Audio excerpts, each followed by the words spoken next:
Namaste everybody. It gives me great pleasure in welcoming all of you to the 14th Shri P.A. Ramakrishnan Memorial Lecture dedicated in memory of my late father, Shri P.A. Ramakrishnan ji. We have been doing these memorial lectures since 2009, and we have always strived to invite the very best of the intelligentsia, and starting from Colonel Anil Anantatale, Dr. C.I. Isaac, Shri Michel Nanino, Shri Rajiv Srinivasan ji, Professor R. Vaidyanathan ji, Shri Bharat Karnat ji, Shri Sushil Pandit, late Shri Tapan Kumar Ghosh, Professor Makrand R. Paranjape, Dr. Atanu De, Shri Rajiv Malhotra ji, and Dr. Karnad S. in Jan 2003, and this year is also no exception. We are going to have this latest lecture being delivered on Pahalgham terror attack and response by Major General M. INDRABALAN ji, retired former Chief of Staff at Headquarters, Dakshin, Bharat area. He's had a very distinguished military career spanning nearly 4 decades. He was very active during the Kargil War 1999, counter-insurgency operations in J&K, high-altitude area of Ladakh, Thar deserts of Rajasthan, mountains of northeast regions, and as United Nations military observer in the jungles of Africa. He holds a BSc, B.Tech, MSc, MBA, and MPhil degree, and is an alumnus of National Defence Academy, Kadak Vasala, and IIT Kharagpur. He's an ardent sportsman, adventure lover, and was a member of the Around the World Offshore Sailing Expedition in 1989. And I should mention here that this is something very significant, because my father was a very ardent sailor and a yachtsman literally till the very end of his life. He was the Vice Commodore of the Barakpur Yacht Club in Calcutta. He was an active member of the Royal Madras Yacht Club in Chennai, and he had the distinction and privilege of sailing at the Sandringham Yacht Club at Melbourne in the age of 73. And just to give a brief about the Sandringham Yacht Club, it's the yacht club where Jesse Martin, a 17-year-old boy, went sailing solo around the world. At the age of 17, he's written a book, Lion's Heart. You people can Google, I think there is a documentary on it. So my father, it was a pilgrimage for him when he went. It was just accidental. He went on a holiday trip with my mother, and he went on a sailing expedition. And so it is, it's a great, not a coincidence that we have Major General INDRABALAN here, who's also a very ardent yachtsman. And I had shared a story with Major General INDRABALAN, how it is passion for sailing that activated his, fast-tracked his ambition of starting his own company, which I don't want to go into now, but I just thought I'll brief you people about it. So today's lecture, actually, this takes me way back to 2009, when we did the first inaugural lecture after the Mumbai terror attacks in 2008. It was on the national security in the aftermath of Mumbai terror attacks, and it was a very gloomy situation at that time. Colonel Anant Atale, in fact, came all the way from Pune, and he lamented how just a bunch of 11 people could just take us, sail in the in the sea, and just come and then hold entire Mumbai to hostage for 3 days, and our response was literally nothing. So from that, I think we have traveled a long way today. I think we have just kept upping the ratchet, starting from 2016 when we did the first surgical strike. Then 2019 we had the Balakot airstrike. And I think every time we think this is the new normal, I think it just keeps going up. And Major General INDRABALAN ji will talk to you about how this is now the new normal until the next new normal happens. We don't know that. We hope it doesn't happen, because we now don't want a war at all. But sometimes when it's imposed on us, we have to respond. So with this, I would now request Major General INDRABALAN ji to deliver his enthralling lecture. Thank you very much. I would request 1 minute.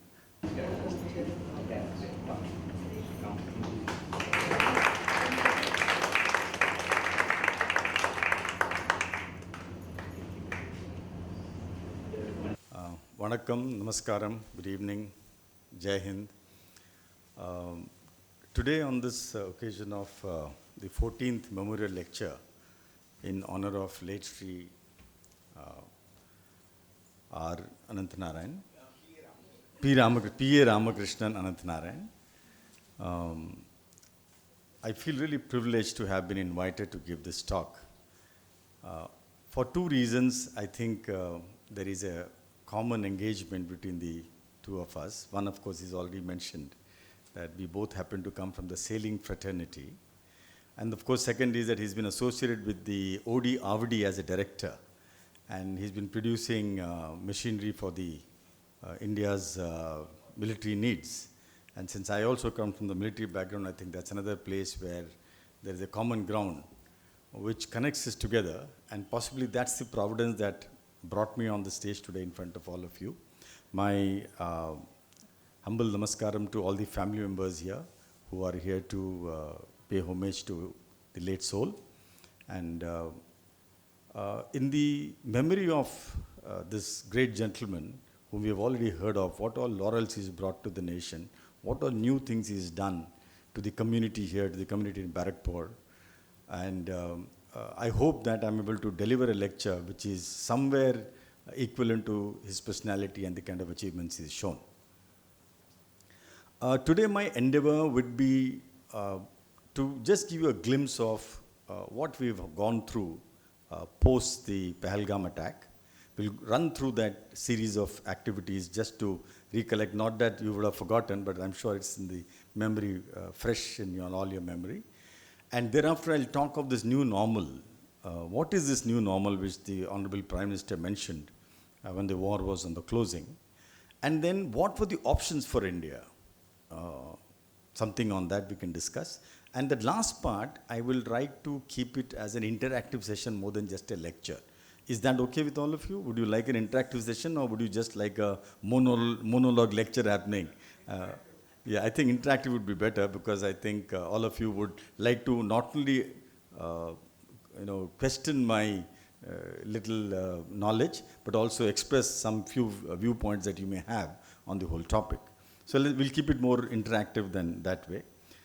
Operation Sindoor is very close to our hearts. It's very fresh in our minds, and we do carry a huge scar of what happened on in the Pahalgham attack, and thereafter how India responded. I think it's all fresh in our minds. So I don't have to repeat what happened. I'm just going to glimpse through these little slides. I must give credits to Major Madan, who has prepared these slides. He had actually prepared these slides for a Janam TV presentation, which we went through. He's done a lot of hard work to prepare this, and I was so impressed by these slides that I requested him if I can, giving due credit to his hard work, I can use these slides for inspiring the population. So that's thanks to Major Madan. And he was kind enough to agree to that. So most of these what we show is all kind of self-explanatory. We can see what happened on that day of Pahalgham, and thereafter how the National Security Council responded, how the Prime Minister addressed the nation. And then it moved on from there to, in Pahalgham, what was the response given by the world. The good part about this particular response of the world was, for a change, the entire world was with us, barring possibly two nations. Even China, which was supposedly not in favor of India, did not make an anti-India statement. In fact, they made a serious statement condemning terror and almost like supporting what India is going to do, which was very encouraging. That apart, I think the United Nations was in favor of India, even though there is one nation which stood against us, but by and large it voted in favor of what steps India was going to take. And then India decided to strike. And that strike, of course, took everyone by surprise. We struck 9 terrorist camps, and out of 21, we have struck only 9. What does that mean? That there is more to go. It doesn't end there. So when the Prime Minister said at the end of the war that ye sthagit kar diya gaya hai, it means it is temporarily halted. So which means that we have identified 21 terror strikes. We have struck down only 9. If need be, we are willing to take on the balance of it. So that still remains in the map of uh, areas which have been, as of now, left attended.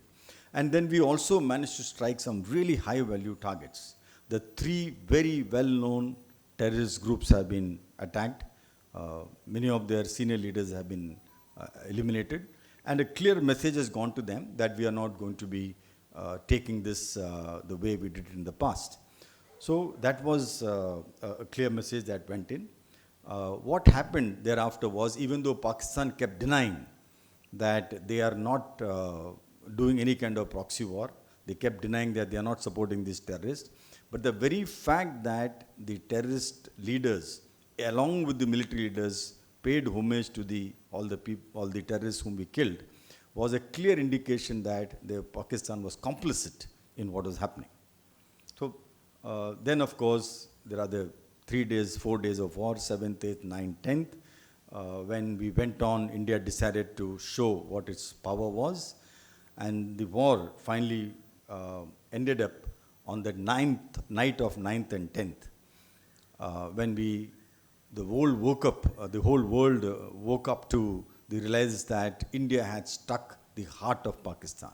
So what had happened, it is not just that initially we struck just the POK, but first time we had struck Bahawalpur as also Mudrike. And in air bases, we had almost decapacitated 12 air bases, which was something unexpected from our own people. We never expected that India would strike so deep into Pakistan territory. These are some pictures of, real pictures of those places, whether it is a mosque or the Pakistan air bases. This is that famous Kiran Hill area, which all of you would have been reading about. And those two red spots that you see, that indicates a tunnel which leads to the nuclear enrichment facility. And that's one of the tunnels that got hit. And that is widely now believed is one of the reasons why Pakistan had to request India to stop. There are many claimants for this ceasefire, including the President of United States. Well, let him claim if he claims that. It makes India to a much bigger position that United States had to intervene and request India to calm down.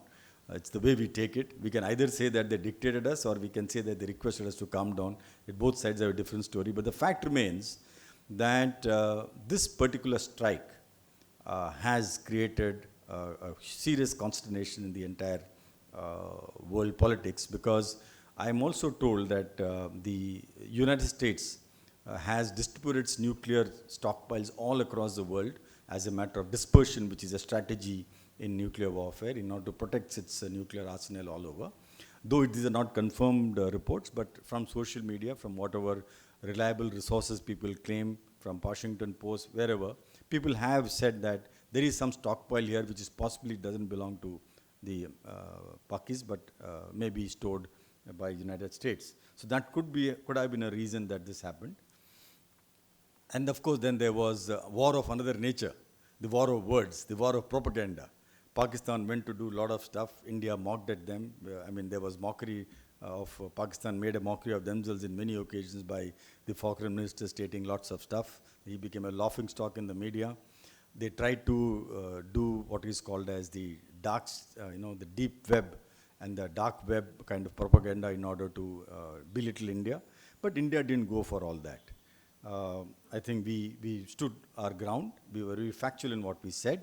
And our DGMOs who took the briefing, you heard those briefings, they were very categorical. They just conveyed what has to be conveyed. They didn't overstate anything. In fact, I think they understated most of the things. Even when he was asked this question about losses, so he in a very indirect manner, he said, yes, losses are part of the war, but our pilots are safe. So that shows the maturity of India, where we don't want to overstate things or grandiose things. We are just here to do our job, and we have a job to do. We have an objective to achieve, and that objective has to be achieved without making too much halagulla about it. So these are some very interesting episodes of what happened. And some of you would also be keen to understand where do we stand insofar as the Indian defense power is concerned, the combat power as they call it, or the military prowess as they call it. So we try to just summarize this. We have different types of ballistic missiles. Some of this is there in the media, some of this is not there in the media. But primarily, The ballistic missiles are of two types. One is a cruise missile and the other is the ballistic missile. So the missiles which are cruise missiles are ones which go on the nap of the earth. They fly at low altitude. They try and skip the radar signature and they stay low. They travel at little slower speed at 1 Mach or maybe maximum 1.5 to 2 Mach. India has got one of the fastest flying cruise missiles, by the way, the BrahMos, and that flies almost close to 2 Mach plus. 2 Mach means, I think most of us here are from the science background and we understand that's the speed of sound, that is 1 Mach. Whereas the ballistic missiles are the ones which cross into the stratosphere, go up into the atmosphere and then re-enter at a certain stage near the target. That's called as a ballistic missile. So we did fire a good number of cruise missiles. We did fire a good number of air-to-ground SAMs in order to hit the Pakistani airfields. But India today can boast of one of the best array of variants of missiles that we have. Our numbers may not be very large as compared to China, as compared to other states who own missiles, but our versatility in terms of different ranges and different types of missiles is really commendable. So multiplying them into numbers is very much possible. It depends on how much the nation wants to spend on its defense. The numbers are a game of that. But technology-wise, I don't think any other nation can today match, or probably India can match any other nation in terms of its array of missile systems. That's something all of us can be really proud of. Coming to aircrafts, yes, India is still dependent on foreign power for the aircraft. We are not in a position, as of now at least, to have our own aircraft engine. Kaveri engine is the first engine being attempted. But otherwise, India has to depend on foreign powers while we are putting together India's own aircraft. But unless we have our own engine, we cannot claim to be the owners of a fully indigenous aircraft. Notwithstanding that, I think India has done well with whatever aircraft it has. And going forward, hopefully, India will become independent on that too. India's air defense system is something which has done a phenomenal role. Phenomenal role, I say so. Why? Because if you see, we were able to hit 11 strategic targets of Pakistan. Hitting an airfield is like a strategic target. Hitting military across the border is a tactical objective. Hitting something little behind a tank squadron advancing, or a huge military column advancing, or hitting a military headquarters is an operational target. But when you hit an airfield, an operational airfield which can take erect what's called a strategic target. So there are 3 different levels of it. Hitting that with impunity is something India achieved, which is commendable. And before doing that, we had to destroy that HQ-9 radar, which was in Lahore. It was because we could destroy that, India could take this on. In comparison, if you see, I don't think Pakistan has been able to hit anywhere in any Indian territory, except some damages they did in a Gurdwara and a church near Jammu. That apart, they have not been hit India anywhere. This is where, in this standoff war, we can say very clearly and very objectively, without any chest thumping, that India stood to really stand, India stood to be the winner in this war. Why? Because you can hit the enemy, but if the enemy hits back at you with the same amount of retaliation, I think then there's an equal match. But when you are able to hit the enemy with impunity, and the enemy cannot hit you back, you are a clear winner. So this goes to, I think, our armed forces doing a wonderful job in making India proud in this particular situation.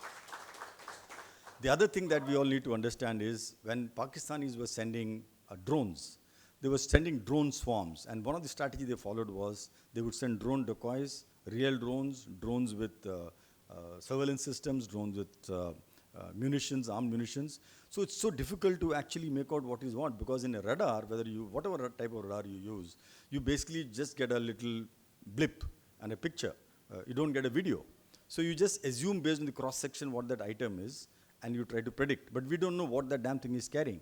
So why they send these decoys is to make sure that your air defense is forced to fire on them and you exhaust your air defense. Exactly like what they did to Iran recently. You saw what happened in Iran recently when the Operation Spider strike. So in that, what did Israel do? It sent a set of decoys inside. They went inside and they kind of neutralized the Iranian radars before the Israeli aircrafts went inside and did all the havoc. So similarly, Pakistan tried. But while on the first day, as the CDS also claimed, we did some tactical errors, because of which we did suffer some losses, but quickly we made up. And the best thing about India is our ability to innovate.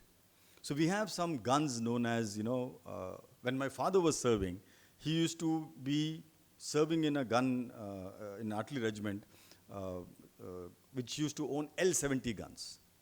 So when my father was serving, means he fought the 71 war. Incidentally, by the way, I must also pay my regards to Colonel Anantanarayan Krishnaswamy, who is a 1971 war veteran, Veer Chakra and VSN.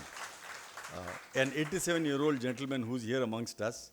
He knows all that I'm speaking, but because of his love for me, just come to sit and listen to me talk. But he is a hero, not only of 1971 war, which is the biggest thing for us. Please do meet him after this. But we do a play on him, on the 1970. I don't know how many of you have seen the play that I do on this war. So we have a play called as OP 1971. This play brings the 1971 war on stage, practically.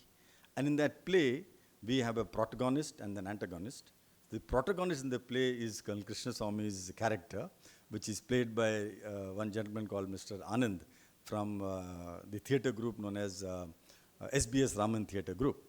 And we also have in that Niazi, we have Jacob, all the characters of 1971 war. And very soon, I think we're going to have we've done about 13 rounds of this play as of now between Chennai and Vizag and Patna. And in this play, the beginning of the play, how this whole play started, I must also acknowledge Miss Manju Sinha sitting here. She is the one who, when I first conceived the play,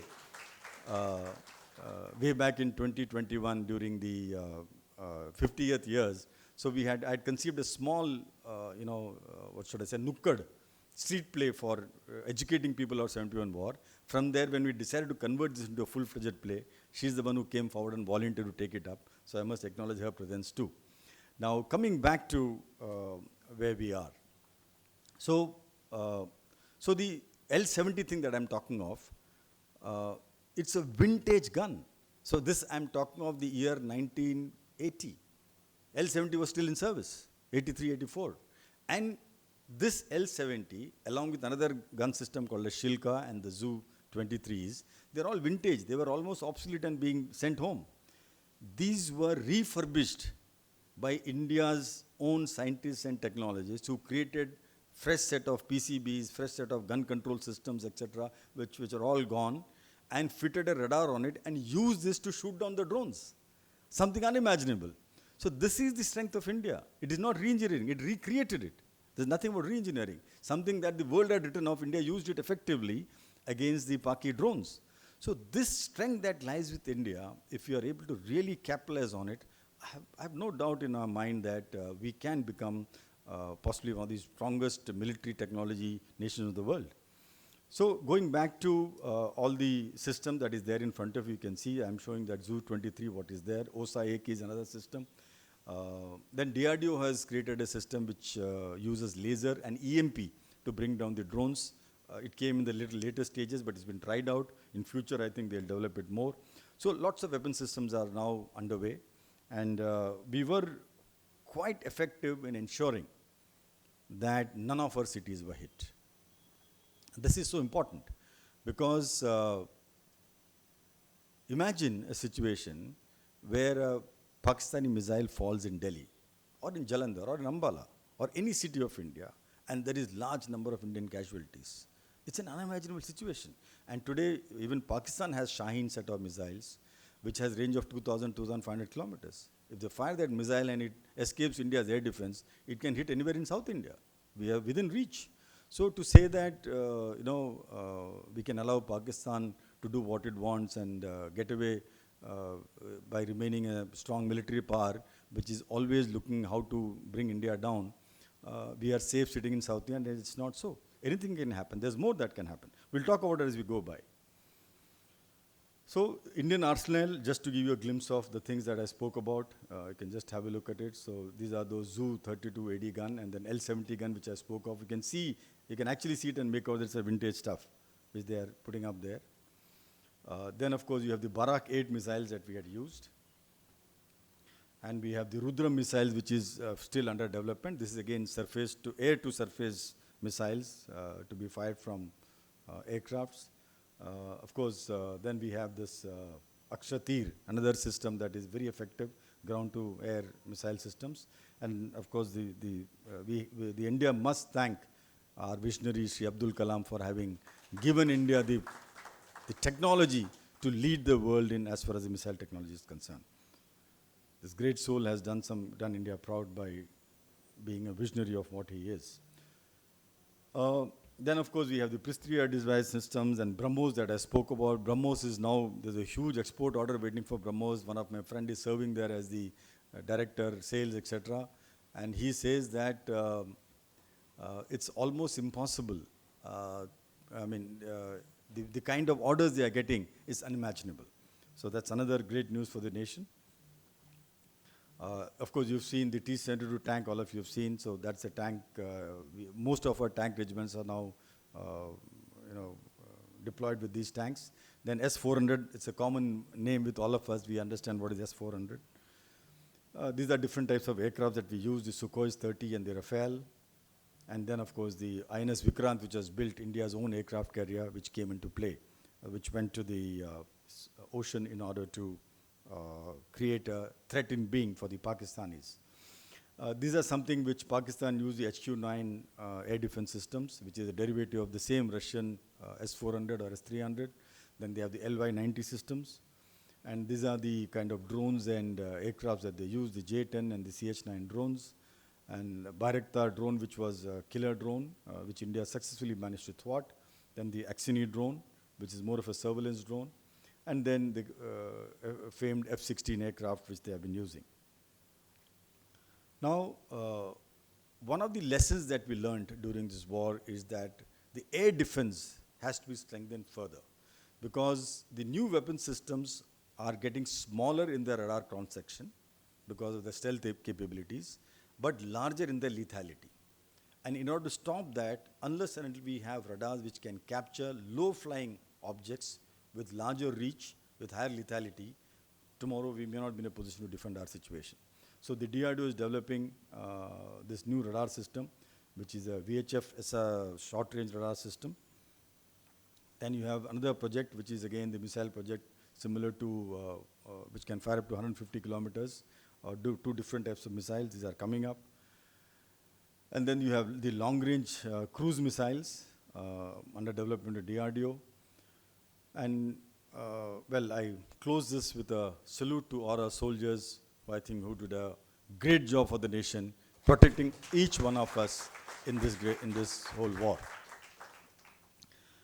Now, while Op Sindoor has come to an end temporarily, and we pay homage to the soldiers who lost life, the numbers are small, but every life counts. The fact that we lost these small numbers itself shows of India's ability to defend itself by minimizing the losses that we have. But the fact remains, what happens after this? And what could have happened? What more could have happened? What is this new normal? So in order to understand the new normal, I'm going to just bring out a few things that I have penned down about this concept of new normal. So while the Prime Minister said a few things about the new normal, but if you really see, take stock of what India achieved in this war and do a little bit of, breaking down the different levels of warfare that we achieved and what needs to be done or may have to be done in future, we can list out this new normal into 17 new normals India has been able to establish. First one, of course, as the Honorable Prime Minister said, that any future act of terror will be treated as an act of war. So this statement was never made in the past. In the past, when there was an act of terror, the action was to find evidence, to go to international community, to send Pakistan evidence to Pakistan, and tell them, please accept that you have done this. It ended with that. Now India has risen to a position to confidently say that any act of terror will be seen as an act of war, which is a very, very big statement. Then we are saying that talks and terror will not go together. And this, if at all there is any talk, it will be about the occupied territory which Pakistan is occupying. It's not going to be about J&K. It's not going to be about the Kashmir. It's not going to be about India's sovereignty over the state of J&K. It's going to be about why Pakistan continues to hold that. So that's a new statement that the Honorable Prime Minister has made. Then terror will be responded with punitive action. It will not be responded with evidence anymore. We are not going to justify that what action we are going to take is right. If you have terror, there will be punitive action first, justification later. Where we hit, at what time we hit, with what intensity we hit, is again a choice India will make. We will not wait for the international community to dictate what we want to do. This is another new normal that India has created. Then it is not just in POK that we will strike. In the past, we have stuck only in the POK. Now we will strike the mainland, and we have proved it, that we are capable of striking the mainland, we have the will to strike the mainland, and we have the wherewithal to strike the mainland. That is a very major new normal. Then we are saying it is not just striking the mainland, we will strike strategic assets of Pakistan with impunity. This was never done in the past. I think after 71 war, even in Kargil war, I happened to participate in Kargil war, full 3 months I spent in the war. Even in Kargil war, can you imagine, we did not strike across the LOC. At best, bullets were fired between the two armies on the eye-to-eyeball contact, that's all. Maybe some artillery shells were fired between the two armies which were sitting right across each other, but that's about it. Nothing happened in the mainland. But imagine one terror attack and India is plastering the strategic bases of Pakistan. This is a big new normal. Then we are saying that drones and supersonic cruise missiles will strike with precision and impunity and will strike where we want to strike. We are demonstrating a new normal of a technology prowess. So that's the 7th new normal. What's the 8th new normal? Our missiles fell, so to say, near Rawalpindi and near Kiran Hill. It looks like we missed the target. But that missing the target was possibly intended to show what can be done next time. So next time around, we may not miss the target. That's the new normal.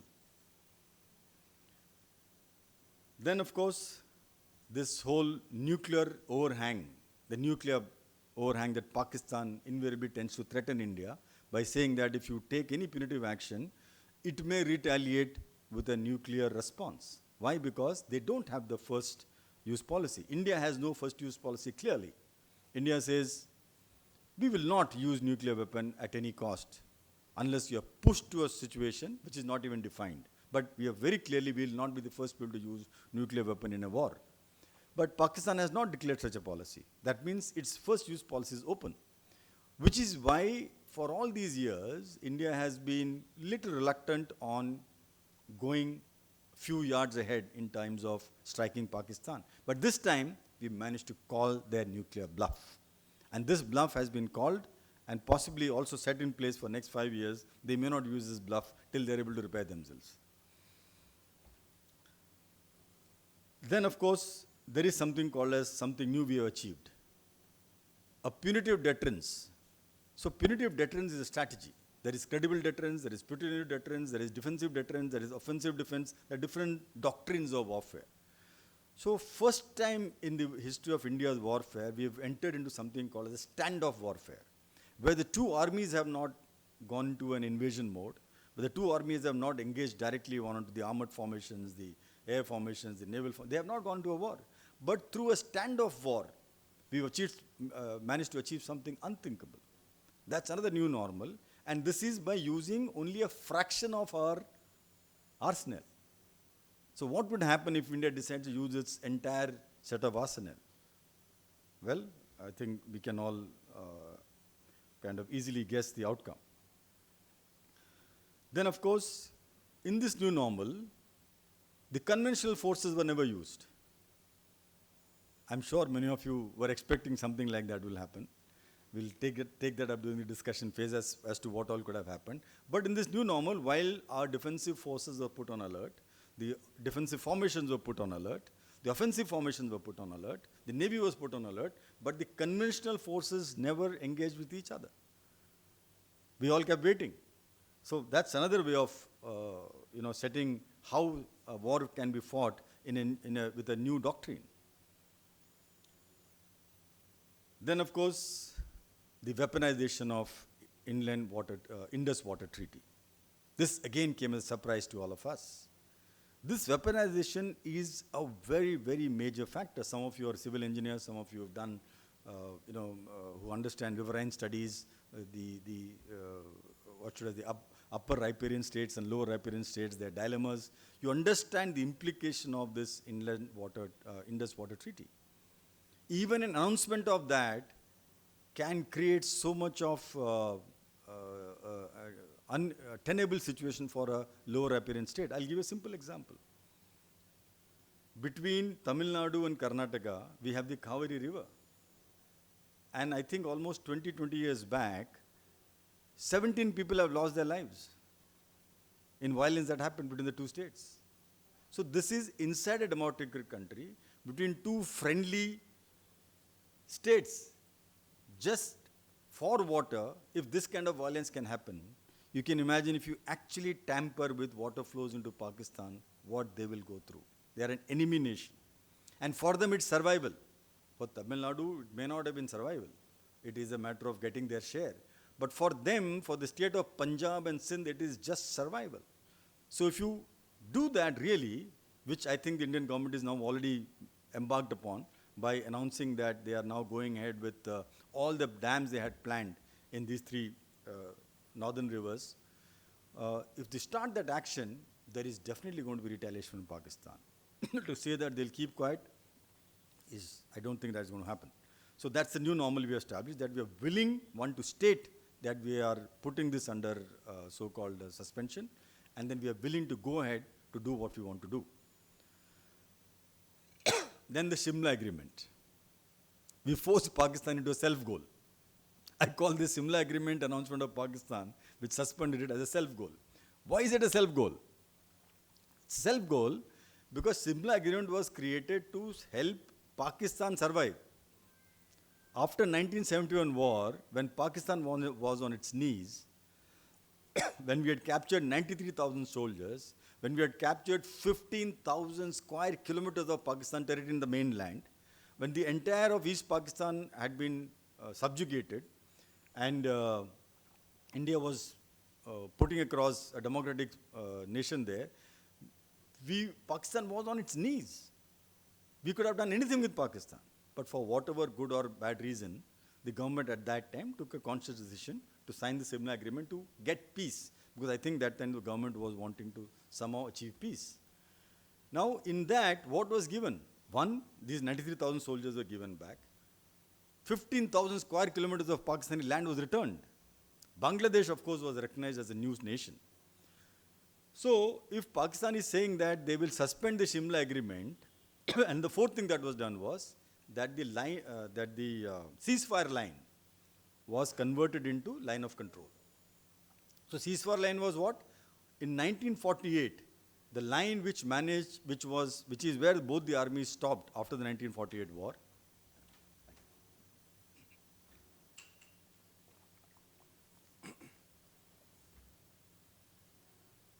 So in 1948, where the two armies stopped the fight by intervention of UN, that is the ceasefire line.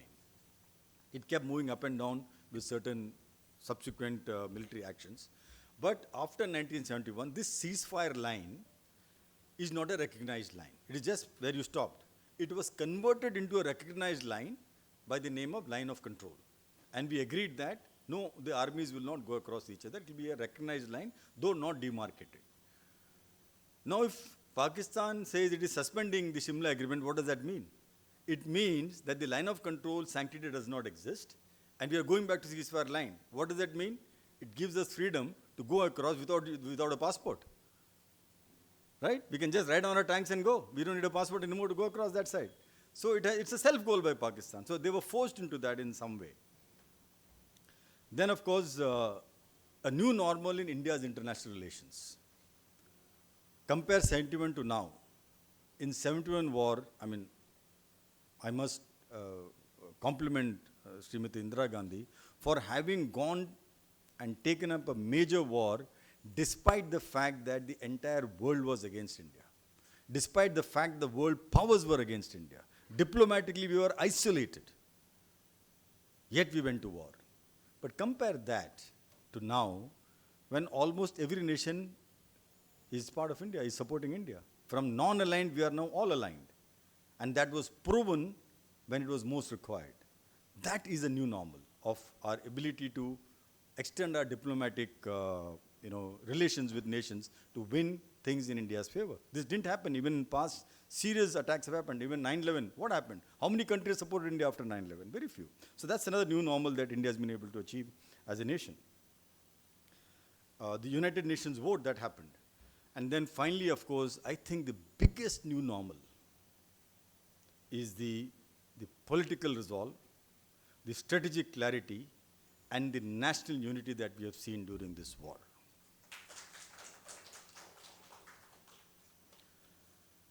Well, so the new normal dimensions takes India now to a new level. The question now in all our minds is, what next? Will there be attack? Is this action by India to penalize Pakistan enough for Pakistan now to just keep quiet? Will there be no more attacks? So there will be many, many such questions. So rather than me raising the questions, I will leave the audience now to generate the discussion in whichever form. Some of you are willing to give a little observation also. You are welcome to ask any question. There are plethora of questions you can ask. Like when I did this talk in one of the clubs in Rotary, it was supposed to be 1 hour, but went on till 2.5 hours. Finally, there had to be a forced stop. So we'll not go that far, but we'll see how many questions we can handle today. So, yeah, please. No, I'm loud enough, no problem. First of all, Major General, it's an honor seeing you, and we sincerely thank you for the service that you have rendered to the world. Thank you, sir. Kindly give a name too. I'm Satya Prasad. I'm a professor at Chennai University. And, the question I have is, if the world knows that Pakistan is a rogue nation, it's a failed state, but yet, and the senior minister confessed that they carry out terrorism even at the behest of America. So with such a clarity, why is there a rhetoric from US telling that Pakistan has a great leadership and inviting the failed Marshal, Mr. Munir, to Washington? Why does America, run with the hare and hunt with the hound? This is the first question. The second question is, do you think in your experience and opinion, the solidarity of the country, especially at the political level, is enough? Okay. Thank you. Thank you. Firstly, I am neither a diplomat nor a politician. So, both these answers, I am not the right person, but I'll still make an attempt to the extent I can. Well, Pakistan is not yet a failed state. Well, you said it's a failed state. We are attempting to make it a failed state. But the point is, on this failed state part, if Pakistan becomes a failed state, the question we have to ask is it good for India? What happens to India then? Imagine a state of Pakistan, it may be in the most draconian, let's say, dictatorship, whether it was under whichever leader it was. But there is some sort of leadership which is keeping those rogues in control. Like the dragons in control, the dragons in form of terror. Imagine now you remove that leadership. So those dragons are not going to now strike you here and there, but they will spread. They'll spread like leeches all over. And they will, where they will come? They will come to its neighbor. Who's the neighbor? We are the neighbor. And we have enough people here to support them. So it is better that it doesn't become a fully failed state till India reaches in a position that we are able to completely take care of Pakistan. Now coming to your question. Yes, Asif Munir proclaimed himself the field marshal. Whether he's a failed marshal or a field marshal, the debate that is going on. But India did, but you see the difference between the Indian military leadership and the Pakistani military leadership. Did you find any of the chief of Indian Army coming up and doing some chest thumping? Did you find them even giving a talk or even talking about what they did? Only our DGMO spoke, the Air Force, Navy and the Army, that's all. And the CDS spoke at some point and he candidly accepted that yes, we did some mistake, there were some losses. That's all we did. No chest thumping. That's the difference between psychology of the two states. Now coming to your question about why is still US supporting it. Now whether it is US supporting or it is Trump's statement, they are two different things. Trump can say so many things and he changes it the next day. You hear what he's saying about Musk, Elon Musk. Hasn't he changed his statement on Musk in last 6 months 20 times? So Trump does things his own way, he succeeds in his own way. He's getting him over there for what we don't know. But in order to hide what is he getting Munir there for, he has to have a cover-up. This could be that cover-up. But actually, if this Kiran Hill philosophy is true, then US is a worried nation. And he may be getting this guy over to talk to him about how to handle the damn situation. So we don't know. Also, see, the geopolitics is a complex, game. Here, let's say West Asia and Southeast Asia. See the relations between different nations. Now, USSR is a friend of India, right? But USSR is also an ally of China. China is not friendly to India, but China is friendly to Pakistan. So USSR supplies things to China, China supplies things to USSR in each other, whether it's drones, etc. And USSR S-400 is sitting in Pakistan. Pakistan was the closest ally of US at one point in time, which is why they hold so many of their arsenal, and including nuclear arsenal. Today, Pakistan is no more a close ally, but it is a dragon which it has bitten and it has to be there. So in this and Pakistan also stands there because US wants to checkmate China through Pakistan because Pakistan is located, and USSR, because now USSR is at war with Ukraine. So how does it checkmate USSR? By having enemies sitting in below it somewhere, from where it can strike.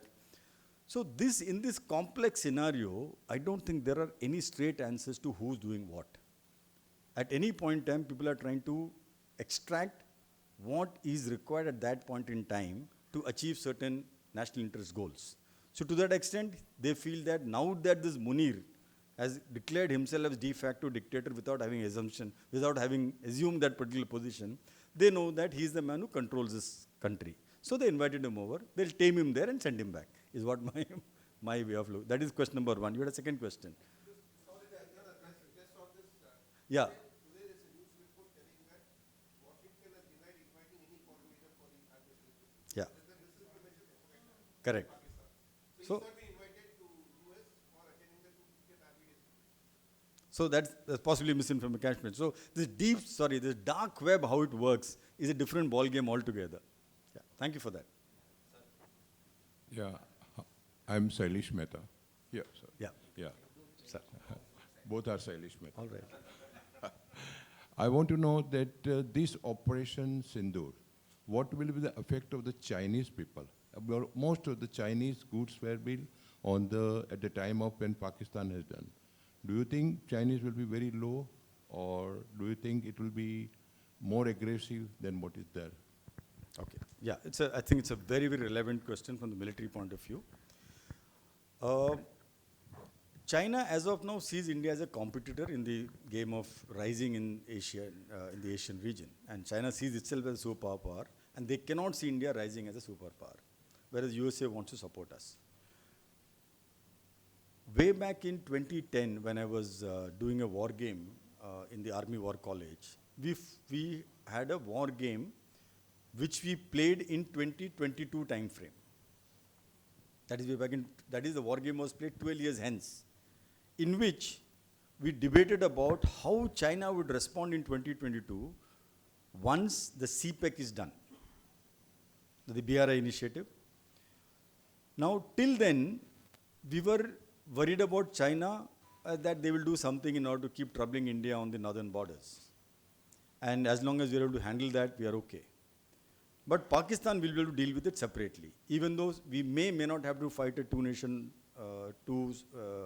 front war was a question in mind. But the creation of so-called the CPEC, China-Pakistan Economic Corridor, which runs from Kashgar in the north, in the Xinjiang province of China, down via the POK, it goes right down across Balochistan to a port called as Gwadar. This particular BRI initiative of China, which is being done with complicity from Pakistan, is being created to make a redundancy for Chinese trade, especially the oil. Because China, the only thing China doesn't have, fortunately, is oil. It has everything else it needs to become a superpower. It has the best of rare earth metals. And recently they have found something more.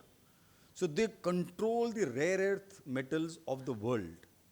If India is not able to break out and become a technology superpower manufacturing, it is because we don't have that kind of rare earth metals with us. Simple example is magnet. If you want to become the world's drone hub of the world, let's say, it's a good dream. But every drone is driven by a motor, at least 4 motors. Each motor has a magnet. That magnet has to come only from China, nowhere else. If you don't have that magnet, how will you run this? Till India finds an alternate for that magnet, we are dependent on China to make our drones with which we have to fight. Coming back to CPEC, this CPEC creates a redundancy once it is fully operational of almost 20% of China's oil requirement.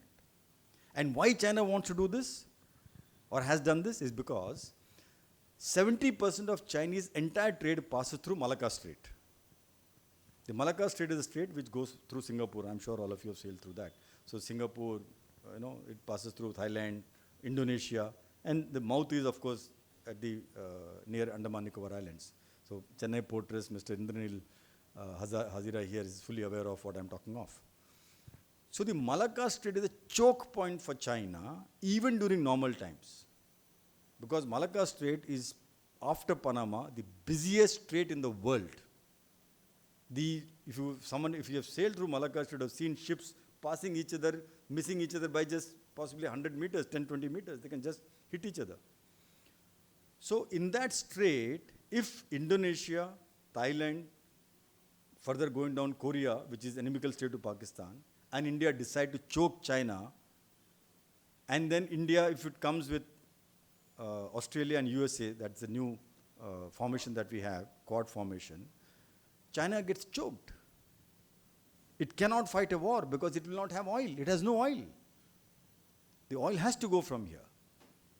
Now, to prevent this choke point from being fully effective, they have created this at billions of dollars expenditure, the CPEC. China-Pakistan Economic Corridor stands for that. It passes through that. And Pakistan had ceded the Aksai Chin area way back in 1960s to China. It passes through that as well. Now that it passes through POK, if India, answering your question, ever decides to even recapture POK, we will be touching on this sensitive spot of China, because then you're going to threaten that CPEC. So till in 2020, when we did this war game, the CPEC was not there. And we could easily plan, at least in the war game, to go and capture POK. But today, while we have the ability to do that, while you have the political will to do that, while you have the army which is prepared to do that, we are in a different geopolitical situation where you will be antagonizing China's interest. So that question that many of us would have had, why didn't we capture POK? This is a brilliant chance to go and capture POK, and the army was ready, Pakistan was down, the world is with us, everything is in our favor. You should have just walked in and captured POK. Yes, 2010 it was possible. 2025, the situation is very different, and I don't think we are, as of now, ready to face a two-front war with China and Pakistan simultaneously. So these are some serious strategic considerations we take when we decide to go on major offensives. Yes, at some point in time, if Indian diplomacy goes to that level, where we are able to tell China that even though we will take back POK, but we sign up to say that we will not disturb the CPEC. The CPEC can continue the way it is going on, and it can continue to have its redundancy going through that. If you have a deal like we have the IWT, similar CPEC deal with China, maybe you can do that. Or you become such a great superpower, and with the support of the other superpowers, you put yourself in such a position that you're able to checkmate China, have countervailing forces attacking China in some other direction, or start a new front in Taiwan, which is already brewing up somewhere, and keep China engaged in Taiwan while you attack Pakistan here. Under these which is almost like a world war, right? So imagine now, if you have to take back POK, it may take something like that with this new development. So do I answer your question reasonably well that even though we may not hit China directly, but even hitting Pakistan today may lead to hitting China. That's a major challenge, strategic challenge India faces in taking any major offensive. But that does not mean we cannot do anything. We can still do enough without, because CPEC is still in the depth, it is not right in the front. There is still enough territory that we can get back. That is also there. But the fact that you enter there, it's POK and China is there, it's not going to be that easy. Yeah. Right. So, I can be only as diplomatic as the DG Air Force. And no, I don't think we lost any pilot. All pilots are safe back home. Some of them are injured, and they are recovering. Please, you can introduce yourself. Yeah, I'm Bhuvneshwari. See, you already touched upon Pakistan's so-called response. Can you elaborate on a bit? Like, what are they going to do? Covert, overt operations? I'm sure they are up Okay, to... you want to know how Pakistan may respond from here on? Yeah, may respond. May respond. All right. Yeah, my second question is, what do you think of General Narwane's comments that every drone should be watched and, we are in a state of, we've got to be very, very careful. Then Damn good, third, yes. Major I read Madan that too. keeps saying that we may have won this war, or sort of won, or whatever you call it. But the digital war we sort of lost. Like, we did really project ourselves well. Okay. So what are your thoughts on Good. that? So salute to Operation Sindoor. At least we have a lady asking a question. That's so nice of you. So I think it's a very relevant question considering what Pakistan may or may not do from here on. Knowing what Pakistan wants to do, this phrase that all of you would have heard of, defeating India by 1,000 cuts. This is something just coined by Ziaul Haq. And that is what is their, let's say, mindset on how to bring India down. By this 1,000 cuts, the only thing they mean is, rather than fighting a major war, keep cutting India in different parts by using different tools.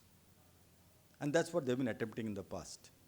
In Kargil, they thought by highlighting Kashmir, they will try to get Kashmir back. This time they thought by highlighting Kashmir, again the Kashmir will get highlighted. India, again, in the new normal. Earlier, India would be shy of talking about Kashmir. We would not talk about Kashmir in any public forum because as if we have done something wrong. That has changed. India is willing to talk and say that J&K is ours. Now it's a sovereign nation. 370 has come. So we are no more afraid of talking about Kashmir in international forum, wherever we are. So that they have realized. So what next? What tools they have?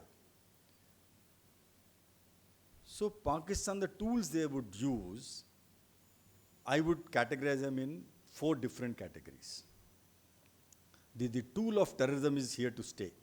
It is not to end, because whether it is Gaza or it is Iran or wherever there is war happening, every day you are creating more and more terrorists,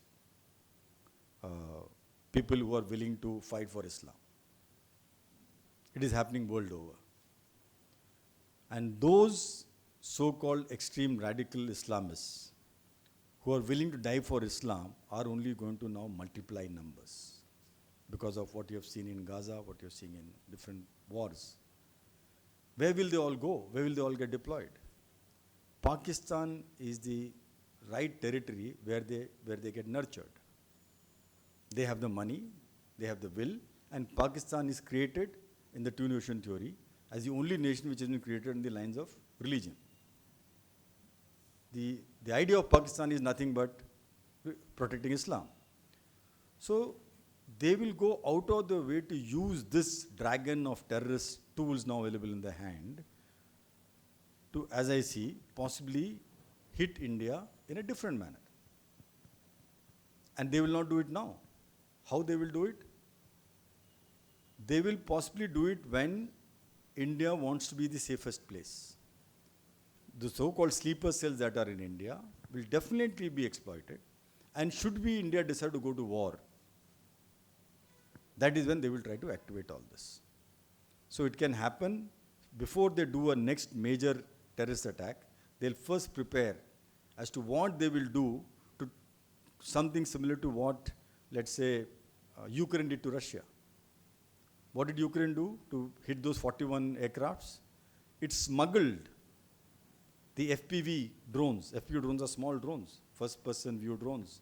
It smuggled 400-500 of these drones into USSR. How was it able to smuggle?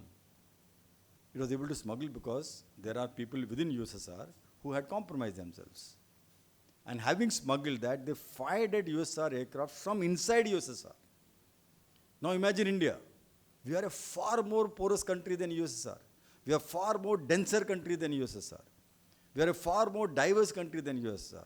And our religious faith is far more diverse than any other nation in the world. And there are enough people within India, whether we like it or not, to accept it publicly. But the fact remains that there are enough people in India who live in India but are not very fond of India, who have their allegiance to their religion more than to a nation called Mother India. So the exploitation of that lot is bound to happen. Because that is the only way Pakistan can cause harm to India, having seen what is happening in the war front. That is one. So this is one tool. The second tool in the hands of Pakistan is the cyber warfare tool. India has its own cyber warfare capability. But China today has the strongest cyber warfare capability in the world. They have lakhs and lakhs of people deployed just doing this, reaching out and targeting the nerve centers of different cyber warfare targets and keeping things ready to activate when things come. And if China and Pakistan were to collaborate together, they'll be very, very strong on cyber warfare. And cyber warfare can cripple things. It can cripple your power systems, it can cripple your satellite systems, it can cripple your stock markets. We've all read about it. I think all of us sitting here are very, very highly educated people. There's nothing new that I'm talking of. So the cyber warfare will be the second tool in their hand. The third tool, of course, they're going to exploit is their ability to produce or get drones in large numbers. Indian drone industry is a nascent industry. I'm myself in the drone industry. I advise 6 drone companies. And I'm aware that even though India has fired a large number of drones at Pakistan, most of it is nothing but CKDs. What is CKD? Completely knocked down kits, assembled drones, with almost 80% as Chinese or other parts. So Indian drone industry is yet to take off so that it becomes self-reliant, and it's going to take time. But they, although Pakistan doesn't have its own drone industry as such, but they have the support of 2 leading drone nations in the world. So these 3 primarily, and then the China card. In strategic situation, they will always continue to use the China card to checkmate India wherever we do something, because earlier USA used to veto anything that India did against Pakistan. Now it is China. So these are the 4 tools they will continue to use against India to weaken India and do the damage they want to do. So. Yeah. I'm Mohan Ramanathan. I'm a regular to attend this talk. A couple of questions. Pahalgham. I've been to Pahalgham last year after 370 opened and became open. A particular location is sold as the Switzerland of Kashmir because of the scenery, and it's an open field, couple of football grounds, open field, and as tourists, you don't feel any fear. But at an attack zone, if somebody wants an attack zone, that is an ideal spot. And did we have our guards down? And all these terrorists who came as Godawalas, and these Godawalas know the inside out. So my first question is, did the Indian Army, which is omnipresent in all the highways and the cities, were they not, didn't think, or whether it is sold, that place is sold, and tourists do come and walk around, it's open field. That's my first question. Second question is, Indian Air Force hit Neural Air Base, which is I think it's also de facto US base. It's a US air base, de facto I'm saying. Was it a risk to hit that air base? And when I look at the pictures, you actually decapacitated the runways, not hit the hangars, I think. So was there any intent to disturb the US presence in that particular airfield, which is not far off? The third one is an advice is, what should be the new normal for citizens of India? You are given 17 points. What's the new normal which the government is trying to enforce or enforced? But we play a very major part. You said sleeper cells, multi-religious, so many things. So should there not be a public outreach from the government or some interested bodies? I don't want to use the word NGOs, non-military, to change the new normal for Indians, starting with schools and colleges and professional. Those are my questions. Perfect, sir. I think three great questions. Question one about, let's call it intelligence failure is the question. Why Pahalgham happened? Is it an intelligence failure? Simple, if you were to put it in simple terms, right? That's what you are trying to hint at. Now, I've served in J&K. I've done 3 tenures there. I've fought militancy there, actually faced militants, faced bullets. I was lucky to have come back alive. But the fact remains that the choice between enforcing security and bringing a semblance of peace is a huge dilemma in the minds of the government. How much to give and how much to hold remains a dilemma. After 370, I think the government has gone in a methodical way in order to slowly retract the armed forces and bring in the paramilitary forces to handle the situation in main Kashmir, and armed forces were slowly taken back. There was a lot of call also to repeal AFSPA, SHASPA and all those things. But that notwithstanding, to say that the government could have sat on its haunches and assumed that nothing will happen was also not true, because I'm sure with the governor there and the military there and the huge presence of intelligence people there, they would have been constantly on the lookout to see whether there is trouble brewing somewhere or not. There is no doubt on that. So the question remains that if that is the case, did we falter in terms of our ability to capture some likelihood of such a serious thing happening or not is a big question mark. So to my mind, I think the way I would like to answer this is on what happened on 7th of October with Israel. 7th October? Yes. 2023.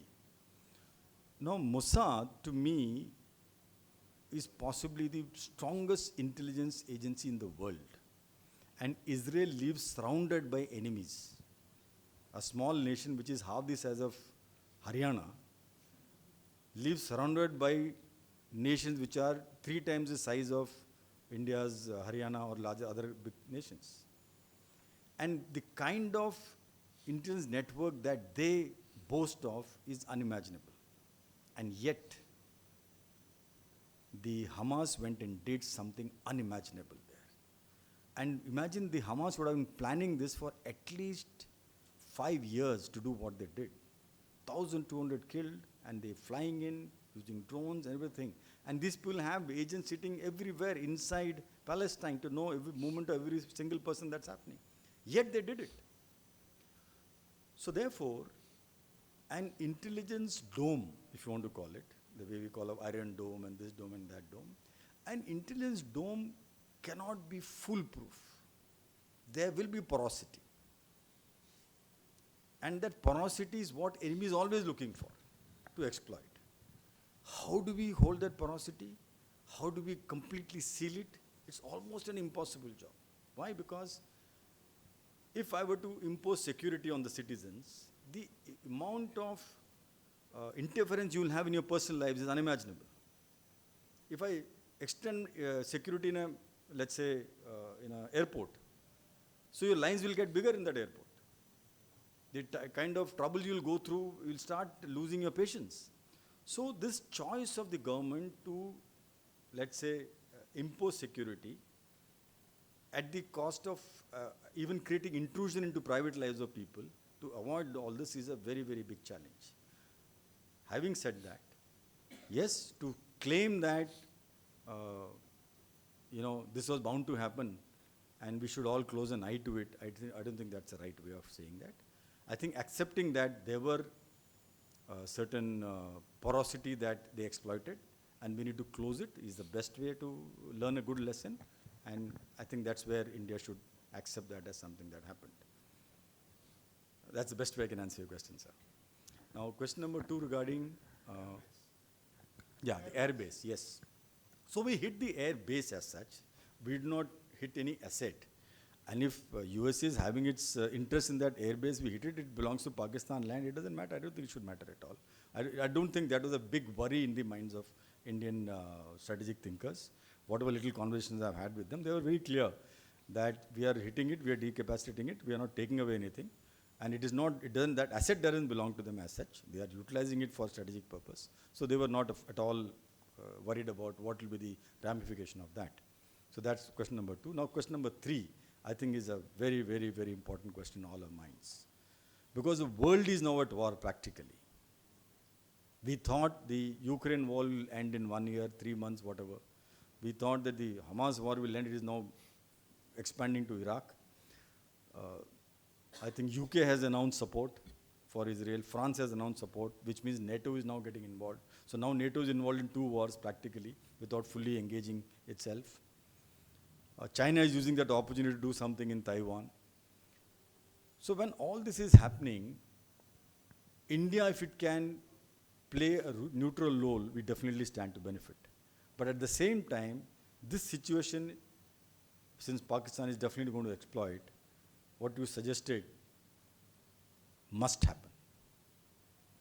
I think government must do serious reach-out missions to make its citizen aware of what is national security, how to become security conscious in what you do, and not just turn a blind eye to some obvious things which are happening in front of you. That consciousness has to come, and we must together say that India first. And that India first dialogue must happen. If that does not happen, and if you allow certain community to have religion first as the, their driving force rather than India first, we are not in for a very good situation. And this can only happen through a national unity of leadership on national security. We are all on common ground. So it's not only just reaching out to citizens. I think first the politicians have to come together and say, listen, whatever differences we have in the political field is different. But when it comes to internal security of the nation, which is threatened by an external force, we have to be together. And that call, it is for the government to take the other political leadership into conference, take it forward, and then reach out to the masses, because as I see, although I'm not a political person, but if the current government, with the background that it has, if it does an outreach like this, it will be seen as if you are creating a very extremist situation. Many of us are going to be uncomfortable with the very thought of government doing such outreach. So once we become comfortable with this thought that the government has to do this outreach, like as you said, sir, I think that whole process of creating national awakening is extremely important for India's safety and future. And thank you for having raised that question. Thank you so much. Sir, my name is Srinivas Raghavan. 2 questions. One is with the emerging situation in Bangladesh and potentially Myanmar and the Northeast as well. Sir. Is that opening up another front there's this whole talk about chicken's neck and everything else. And China obviously, is playing its mischief there. That's one question. How serious is that?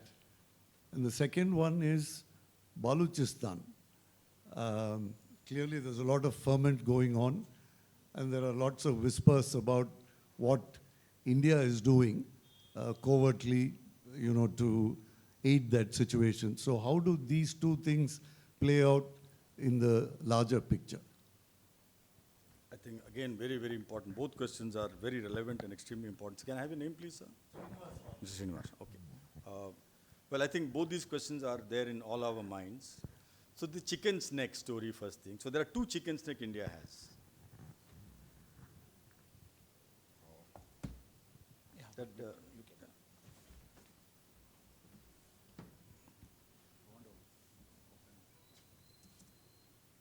is it switched off or that presentation is done? Okay, doesn't matter. It's okay. So India has to face two chicken's neck in so far as the India's strategic border alignment is concerned. So there is one chicken neck which is in the area of Assam, which is where the border between India, Nepal, Bhutan is just as wide as 30 meters. Sorry, yeah, 30 kilometers at some places. Other places it is 60 and then about 100 kilometers. And it's a corridor which is as long as 80 odd kilometers. Now, while China does not have direct access to it, but if China does decide to come either through the Nathula Pass or through Bhutan or through Nepal, then this area between Sikkim on one side and that entire area of Siliguri corridor gets seriously threatened. And that was one of the things that happened in 1962 war. As long as Bangladesh was a friendly nation, this was not such a worry for us. But if Bangladesh becomes an inimical nation, wherein if the Siliguri corridor is threatened by Chinese action, not by Pakistan action, it cuts off, of course, the entire North Indian states because we don't have access through Bangladesh. And even by waterway, we have to go through Burma. And not that Burma is a great friendly nation to us due to Rohingya's issue. So it is a cause of concern, and therefore the position of Bangladesh, the strategic position vis-a-vis India's three northern states, is extremely critical.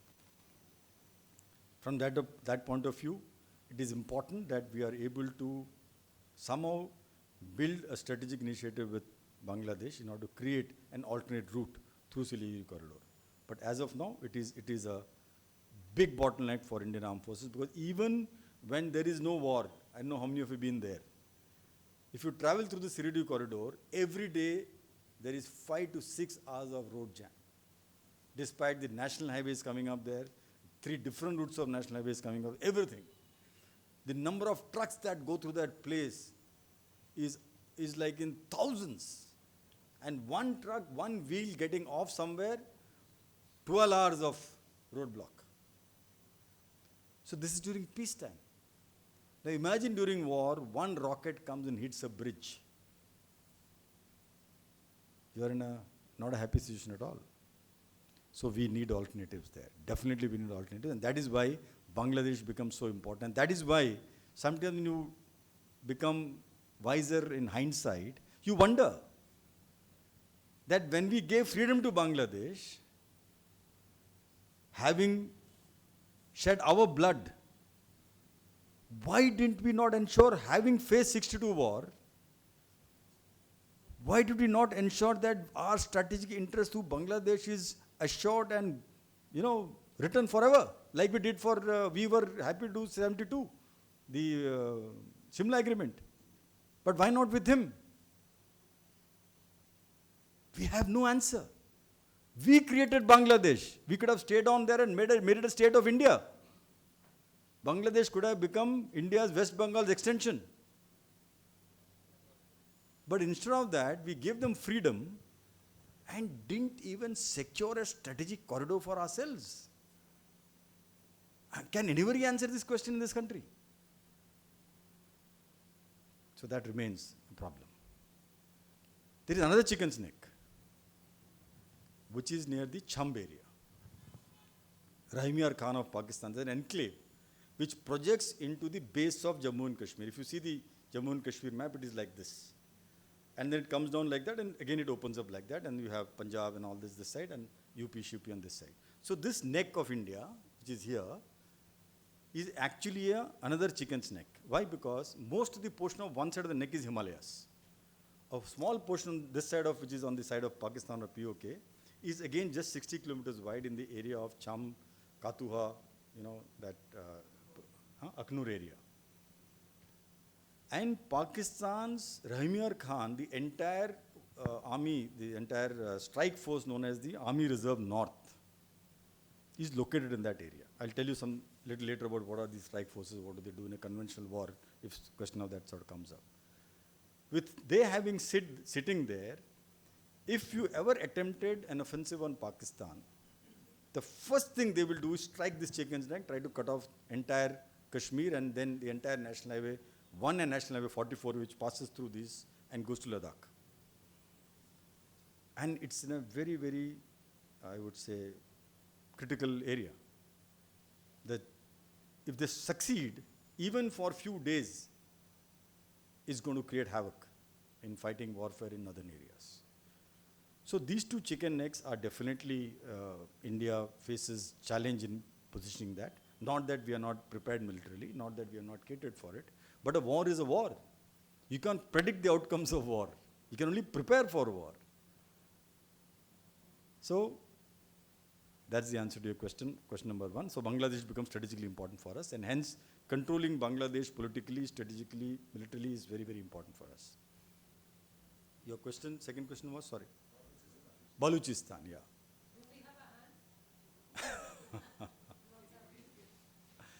I think, yeah, so Balochistan, Iran has a hand definitely, because they've come from the same culturally and also because the same sect of Islam, the Shias, both sides. So that's one of the reasons why we have been very friendly with Iran for a very long time. And let's say Iran has in hand, and we are friends to Iran, so something must be happening through Iran, is all we can say. Yeah, I do have friends in these organizations, so without making it public, I hope he's not recording, but surely we are influencing things there. Definitely moral support is there for sure, but along with moral support, and if Balochistan genuinely attempts to, let's say, pull itself out of Pakistan, declare independence, I think it is going to be great for India, because then the entire state of Hormuz will control. And the entire port of Karachi, that side of the Gwadar port, all that comes to Balochistan. Pakistan becomes a... So that's the other thing about how does Pakistan become a failed state. So if you were to do a four-dimensional approach on making Pakistan a failed state, Balochistan is possibly one of the key players who will play a role in that. So I think India, even if it doesn't have, as a citizen, I'll say it should have. Yeah, so C.P.A can pass through Balochistan, that's not a problem. So Balochistan will sign up with China to say, let it pass through. It helps them, no? Because they will want to retain that Gwadar port. So that possibly will continue. But the fact, and then on the other side, Afghanistan is there. Afghanistan also having, the Taliban has enough factions which doesn't like Pakistan. There is constant war on that front. So making Balochistan independent, I think it will really work good for India. It will weaken Pakistan in a big way. Good evening, sir. Sir. It was a nice interaction going on. My question will be a little bit longer to set a perspective. This is related to the number 3 question set by you, sir. Wartime, peacetime. We have different expectations from the defense forces. And defense forces also have some expectation from its citizens. During this war, short war, what I have observed as a normal citizen, that we did not have, in spite of not having the right information, the population sparked, became elated, again became depressed. So this type of childish type of attitude from our side, it was very unfortunate. In fact, I tried to influence my groups that you keep your cool, rather you think of supporting how we can support it. Because the army, the defense forces are fighting there. And it is our duty to keep their morale up. And if we are disturbing ourselves, and we create a wrong environment, not a favorable environment. That is not correct. Number two, when in this respect, just I wanted to influence this way that you see, we need more defense productions now, more support productions now, and we need to keep our economy and society more strong, rather, I will tell. We should, the people who are working in the power plants, people working for the transport sector, transportation is very important for the defense. So what I mean that we have a mental setup that we expect everything from the government. Maybe it came from the attitude that getting rice and everything free, we are seeing. So we expect everything free. We cannot expect even 1 rupee rise in, let's say, railway fare. This is a mentality which the majority of the Indians now having. So given this, we have a responsibility, and what sir has always told, okay, we have to inspire our citizens. But before that, just we are the leaders. We are expecting defense forces to act there. We are expecting Prime Minister, President, or armed forces to lead the nation. But we are also leaders from each of our homes, rather. We can, even if we can influence one person during the peacetime or during the wartime to focus this way, then this contribution I can make. With this long perspective, just I wanted to know, because you were in the defense forces during the war and peace. During the wartime, what type of expectation do you have from the citizens? Little bit elaborately, if you can tell, then we'll prepare ourselves that way. Sure, sir. Firstly, thank you for such a good comment. I think what you said is in the hearts of every person sitting here, and I'm sure they would have done their bit in the way they have. And there are X set of people who get excited about stories. The immaturity is always there in the nation. But I remember, I think in 1971 war, Tamil Nadu alone collected, I'm forgetting the number, but a huge amount of gold. The women of Tamil Nadu contributed to the war effort of India. 62, right? 62, yeah. I read somewhere it's about it. So I vaguely remember a glimpse of that.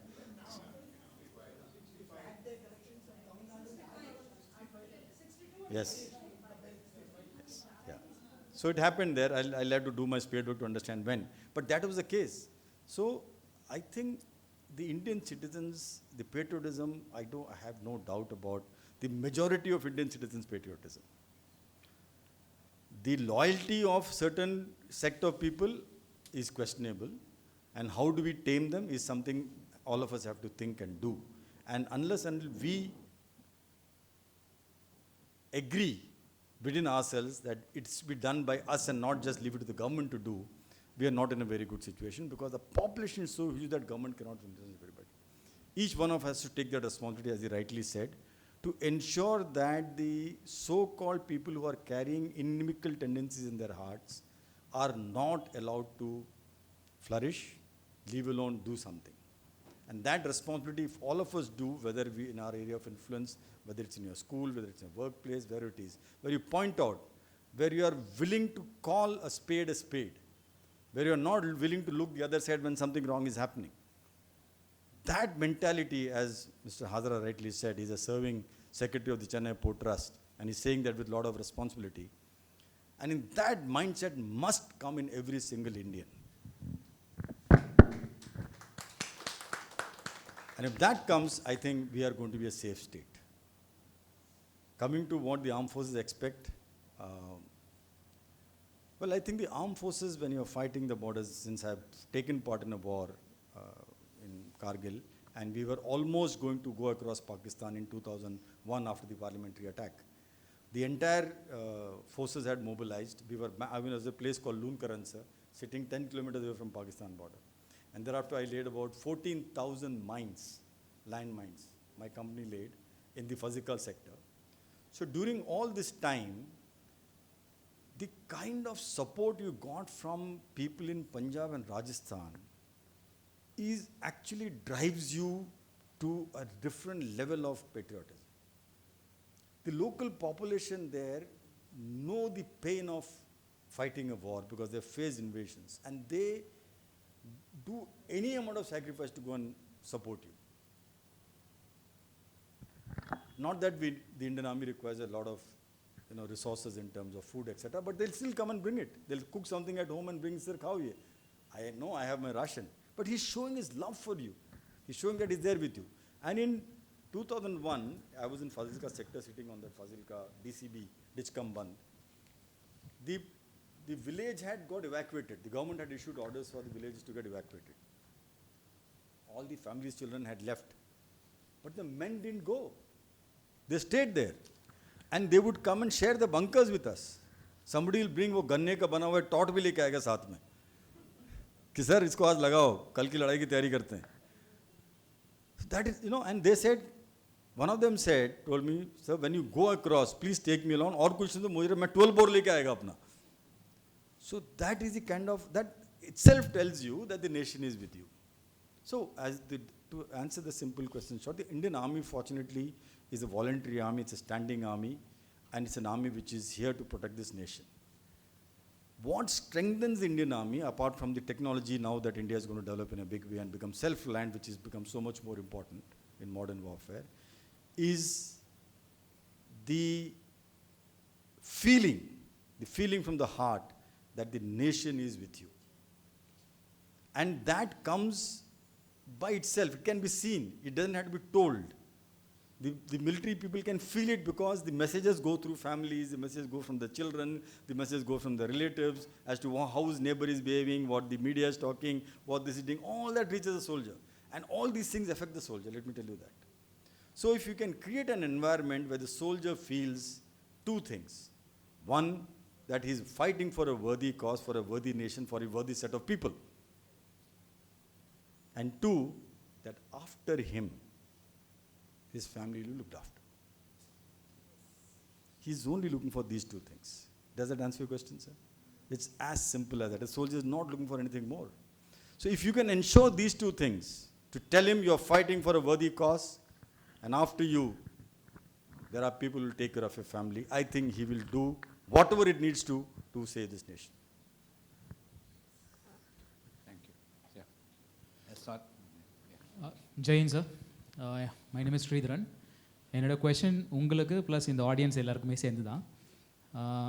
India is one of the youth country across the world, right, in terms of the population.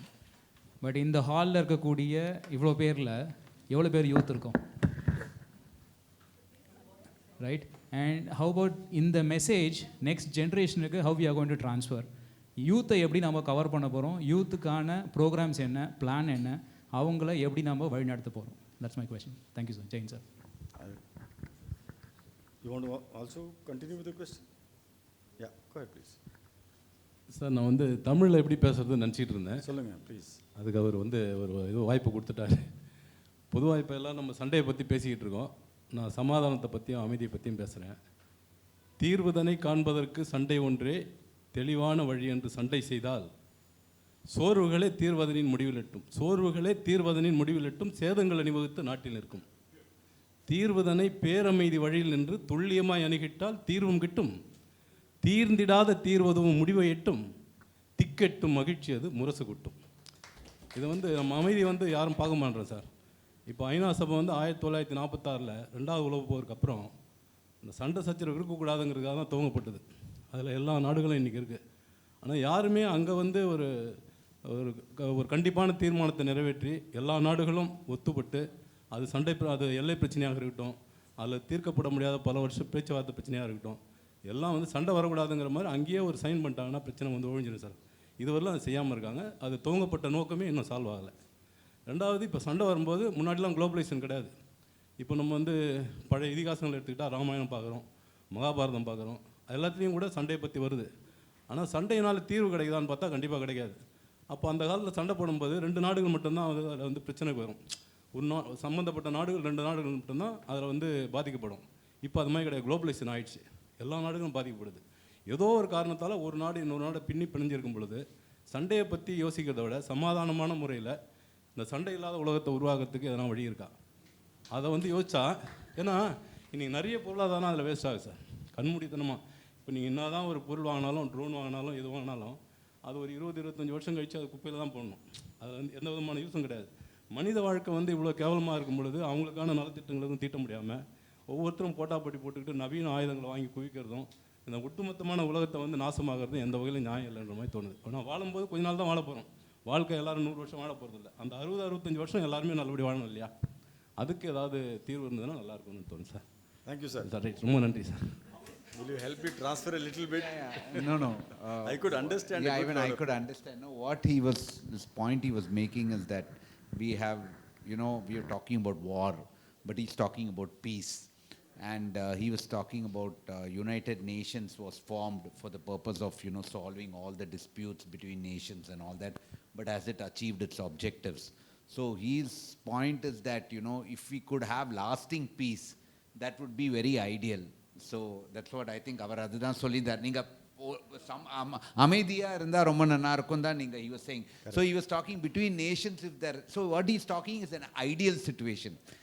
So we have to look at practical situation, ideal situation. So he's talking about ideal situation where the world is very peaceful, and especially in India, that we don't have any disputes with anybody, and we live So peaceful. let me answer this question. English, it's okay, no? You'll be able to understand, yeah. So as an army man, I am the biggest peace-loving person, by the way. Because I know what it happens in war. Having actually faced it, my father's been to war. So war is the worst thing that can happen to any nation. And especially India doesn't believe in going for war. We are a peaceful nation. We don't want wars. That's why we had this standoff war. Anyway. But peace has a price. And if you think that by being peaceful means by being defenseless, that's the biggest damage you can do to your own peace. Simple example is Tibet. Tibet lived in the rooftop of the world. They were the most peaceful nation who embraced complete Buddhism, non-violence, and spirituality. Their rulers were spiritual leaders only. But one fine day, what happened? China came. Where is Tibet today? It's not even a nation. A lot of film stars and celebrities are going there to show, some sort of support for the Tibetan leader, Dalai Lama. But that doesn't exist as a nation. It is part of China, and China is doing all the rare metals research there only. So peace doesn't come by itself. While we all love peace, but if you are not prepared to fight for peace, that peace will not be there. You will be in pieces.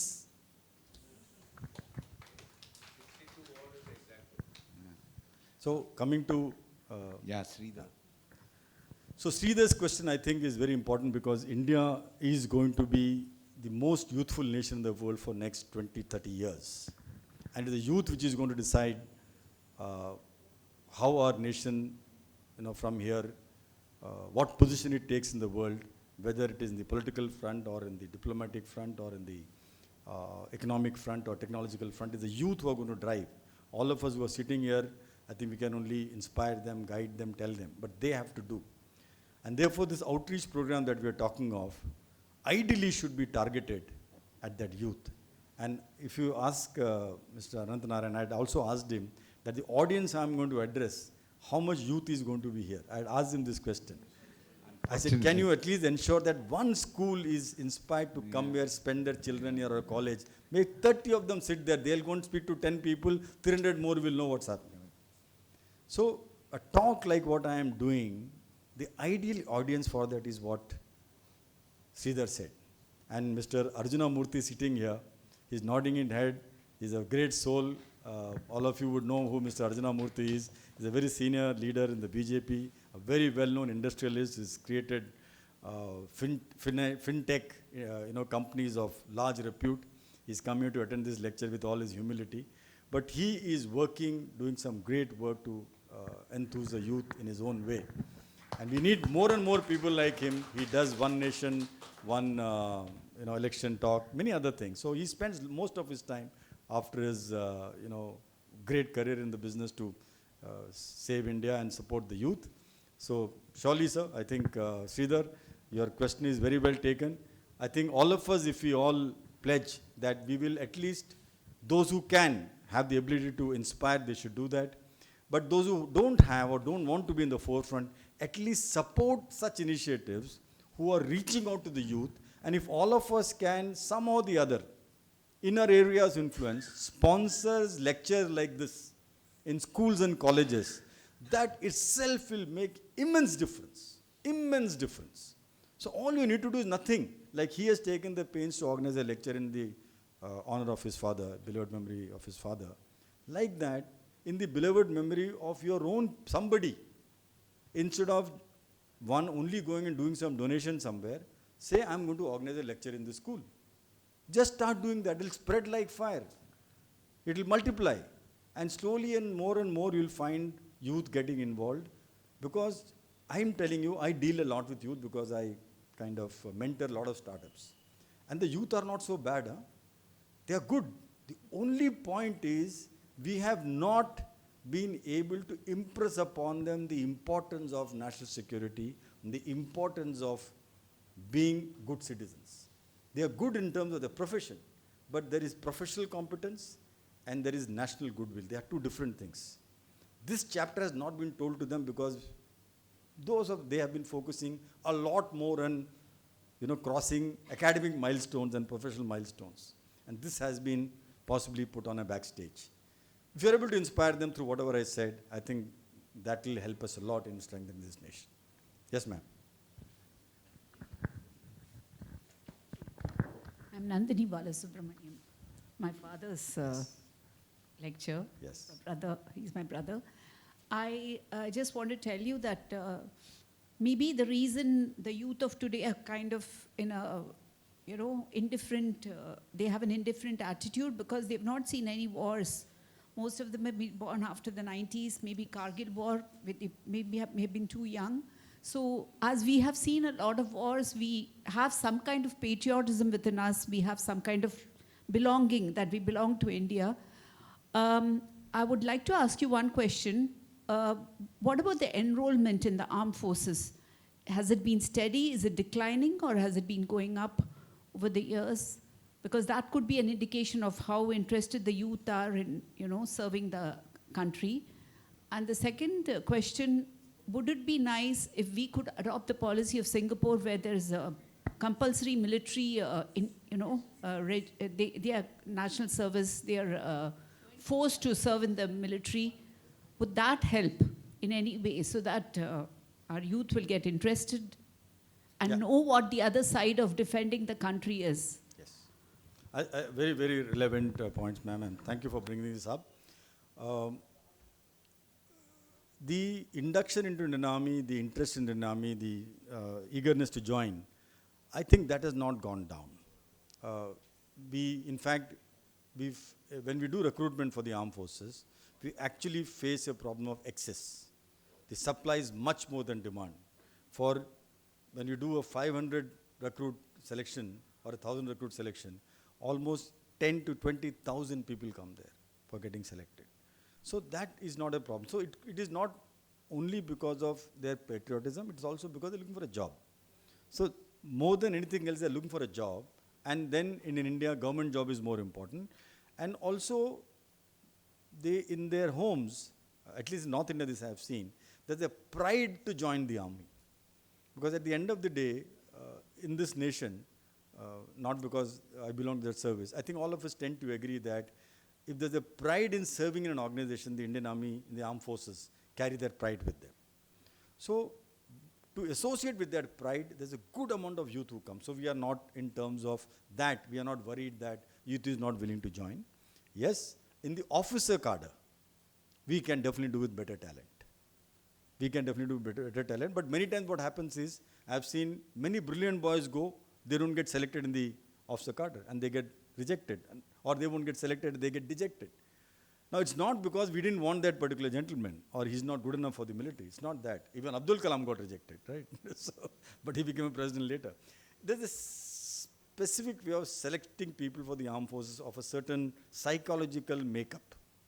So they carry out certain tests, If you don't fit in that test, you can be the brilliant, most brilliant guy, but you may not qualify in those psychological tests to be part of the forces, because from that base psychological level is that the Indian military builds into them the whole concept of being a military leader and leading people, and the whole concept about how you even, I'm not the right person to even speak about it. I think there is Colonel Krishnaswamy, who's actually seen the 1971 war, and he's lost so many men, and the kind of leadership he has shown.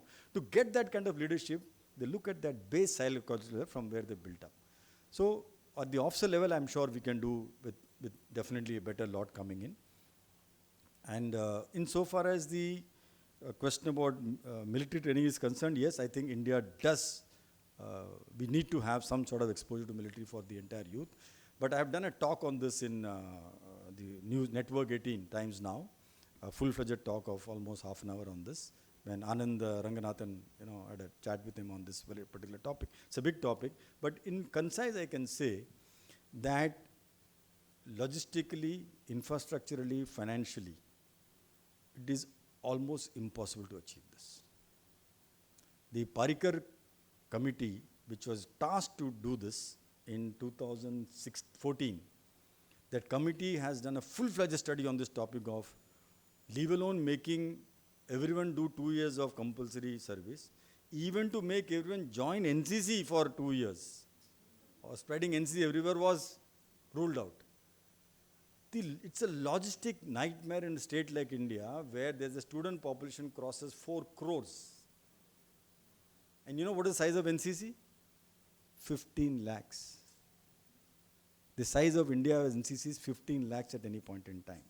So where is 4 crore student population? I'm talking of the, not the school population, college and higher school. It is impossible to put all these students into NCC. Government cannot afford it. But something that can be done in my mind. What can be done? We can have private NCC. There are today organizations which are doing private military training by, there are schools which are running academies, military academies, where people are paying and getting trained. So this is another thing as a nation we can take up. If the government agrees, this is what I'll request people like Mr. Rajana Murthy to convey to the government, that there are organizations like UDAN, which is represented by our friend Leela Shankar, and he's also part of UDAN. I created an organization called as UDAN, NCC UDAN. This organization is trying to train the youth with whatever little resource we have into making them cadets or equivalent to cadets. Now, if this is taken forward and the government formally gives sanction that such organizations are allowed to run training camps similar to NCC, calling it auxiliary NCC, I think large number of such organizations can come outside, come in India, and they can at least put all the students through in some way or the other to go through 6 months to 1 year of training, military training, which will change their mind into what we feel as of now is missing. And it's very much within the realm of possibility, not outside. And I completely, share your thought on this, that we must do something like that. No, sir. Agniveer is complete. Yeah, Agniveer will help in a way, yes. Yeah, a larger numbers, because of the larger number of rotation, a larger number of military trained people will go back into, so in some way it is going to help, but the numbers we have to achieve is much more than what Agniveer can even think of. Jai Hind, sir. So one last question to a student? Okay. Jai Hind, sir. I am Isaac. Sir, I have one question. We have the 2047, one of the biggest aim. India has become the energized country. We have it. How we should achieve it, the first question we have. Another than 2017, we have the huge, powerful, energized global, we will become the powerful country in the entire the world. How we will achieve that? Because I'm the youngsters here. I'm preparing the territorial army officer here. So defense aspirant for. So what is our goal for our people? How to say that? Yeah, good. I get your question. I get your question. Yes. People order participation is very important. Yes. So how we should achieve that 2047 and 70? Yes, sir, that's it. Thank you, sir. Jai Hind. So good. Thank you. Yeah, young boy. I mean, I can understand your aspiration and the desire to make India the greatest superpower, and how do we achieve that is your big question in mind, right? Obviously, in this lecture hall, I cannot cover the entire. It's a huge topic. It's a very Amrit Kal. How do you achieve that Amrit Kal? I think Modi ji has spoken a lot about it. Some of us have our own ideas. So I have my own ideas how to do it. But it's a huge topic that you have addressed. It's not a one sentence answer we have for that. Yeah, sorry? Yes, I think, so if I have to answer that question, if you can show the leadership as a youth to plant this ambition in all the friends that you have, in the youth of your age bracket, and take this forward and multiply it like a nuclear reaction, a chain reaction, that the youth, each one feels a similar ambition, it will start happening. It will definitely start happening. How did India's freedom fight movement happen? It didn't happen by itself. It is this thought which started multiplying among the citizens of India, that we are willing to give our blood and get a freedom for this nation, that multiplied like anything, and people are thereafter willing to do any sacrifice. Exactly in the same way, if the youth follow the same principles of making this a great nation and take it upon themselves in their respective fields, it can definitely happen. And it must happen through people like you. Thank you for raising that question. Jai Hind, sir. My name is Rukmini. I have two questions which are not connected, or can say that, okay, let me come to the first one, saying that when the Pahalgham attack happened, we were said that there were hands of local in the attacks, because it is just that the 5 people could just not have melted in the crowd, right? Obviously, there would have been some support from the locals. So is there any credence to that theory, number one? And the second one is, we talk about sleeper cells getting activated at any given point in time in the future. So are we aware of where the sleeper cells are? Are we actively, what do you say, tracing them or keeping an eye on them, tracking them?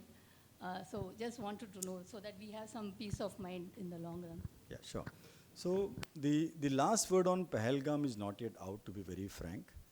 I think the government the inquiry is still going on, and the report is partially only submitted to the government, to the best of my knowledge. And even if the full report is made, I don't think it will be made public to that extent. At best, it will be made known to the Parliament in a very confidential manner, because this has serious security implications. So public may not actually know, like Kargil committee report was never made fully public, it was made partially public. So this will remain a conjecture, ma'am. I don't think I'm in a position to answer that question, though I would like to answer it, but I'm neither the right person nor do I have the right information. I can only tell you from my experience that in Kashmir, there is a strong set of people, even today, who believe that they want to be part of the other side.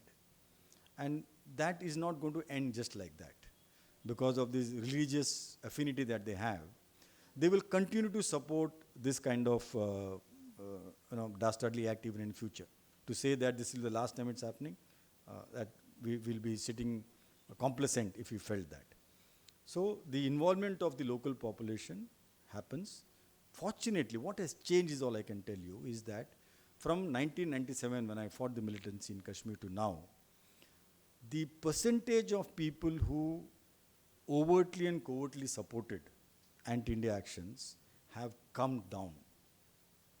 And we can only hope that going forward, their numbers become so small that they become inconsequential or ineffective. But to expect that they will all become 100% Bharat Mata Ki Jai, that is not going to happen. It will not happen in India. How will it happen in Kashmir? So that will remain. What is the second question? Yeah. So sleeper cells are not, it's like those terrorist camps of Pakistan.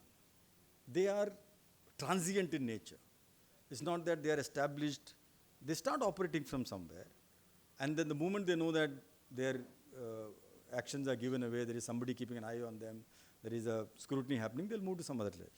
So the sleeper cells happens in extremely clandestine manner. They survive on what? They survive on the so-called public support who are either giving away their national interest or have a personal interest, whether it is this or drugs, whatever. So there are people who, for a few rupees more, are willing to compromise something like this, and that's what they are thriving on.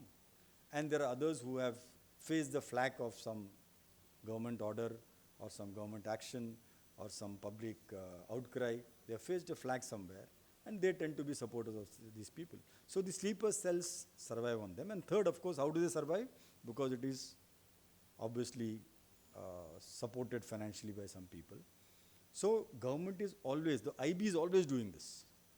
One of the job of IBs in the entire nation is to constantly look out for indications of this and rule them out. But they keep propping up. They'll keep propping up because, as I said, India is an extremely porous nation with very, very diverse thoughts.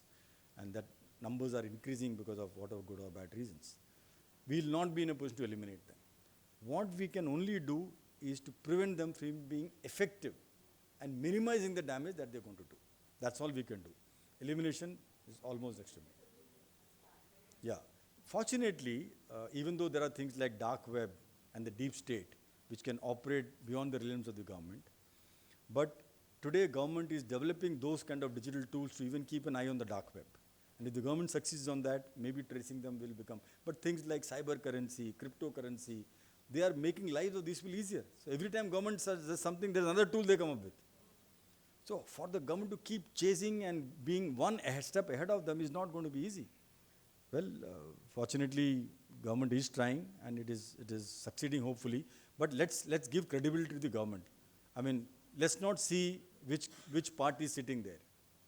But in a country like India, where we have such diverse population and so much of inimical population which is waiting to harm India, in the last so many years, we want to call it 15 years, we want to call it 20 years, how many terrorist actions have happened in mainland India? So sometimes we are not able to appreciate what the government has been able to achieve because we have not seen what could have happened. The fact that this has not happened in a porous country like India, whereas in a country like Israel they did that, in America they did that, but in India we have not had a major terrorist action in the mainland. It goes to speak volumes of India's ability to handle its internal security. But that does not mean we have to sit on our haunches. Things are only going to get worse, and if involvement with all of us, as Sir said, I think we can help the government a lot more in keeping India safe. Thank you so much.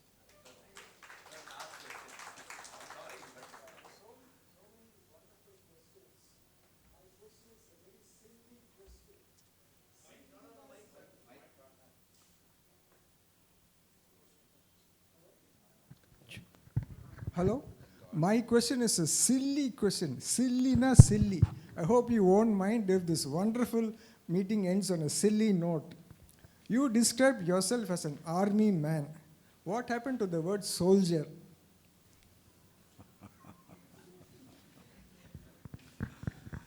Well, the soldier will never die.